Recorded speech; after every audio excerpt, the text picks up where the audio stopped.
Imagine being tied down and not being able to be yourself. Imagine always being drowsy and tired all the time.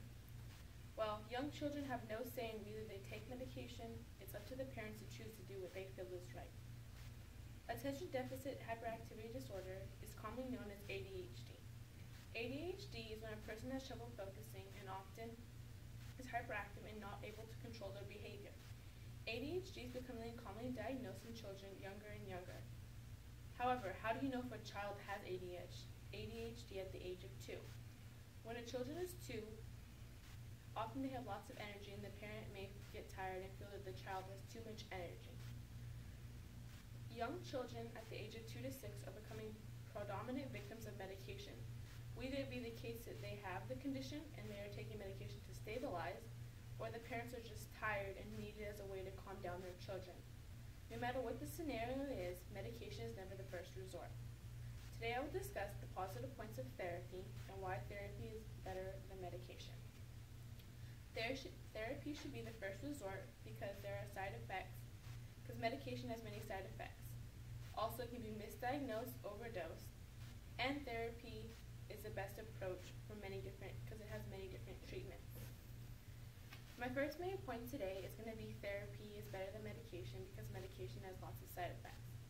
Medication often causes drowsiness, tiredness, and irritability in young children. Medication often has many chemicals that affect the child's learning abilities in school and often lead to more difficult problems. As well as later in life, we don't know the side effects of the medication that it will have on the children. Therapy is also better than medication in ways that it can help you gain self-control and helps you cope with outbursts compared to medication. Medication does not teach you how to cope or overcome it. Instead, it just causes you to be tired and slow your body down. My next main point is going to be medication can often be misdiagnosed and overdosed. In this case, Angela at the age of 2 was prescribed a depressant to slow her down. She was prescribed a large dose and that her dosage was continuously being increased. This caused her body more harm than anything else. So not only was she slowed down, but it also caused health effects that later impacted her in life. Statistics have shown that among children under the age of 6, pharmaceuticals account for 40% of the exposure reported to the poison center. So that's a big increase. So if you think about it, that medication has the potential to be good for the body, however, it's not good for the body. It causes more harm. Children's minds are still developing, their body's still developing, and we don't know what the medication does. And often we don't know how much to prescribe a child because you can't prescribe a child the same amount you prescribe an adult, which can also lead to overdosage. The next main point I'm going to be talking about is the therapy approach and why it's a positive approach. In treatment, there's many forms of treatment. You can go from behavioral to neuro to interactive to parenting. So with all these different approaches, I'm going to tell you a little bit about them and what are the different treatments for them. Behavioral approach is when you go to a psychologist and the child goes through treatments and they overcome it. So not only are they prescribed medication, you can prescribe medication if that's the case, however, they teach them how to cope with it and how to slowly overcome it instead of just automatically going straight to the medication. The other type of therapy would be neuro approach. The neuro approach is known as a treatment that trains the patient to control their brain waves, and it typically is associated with the focus and attention.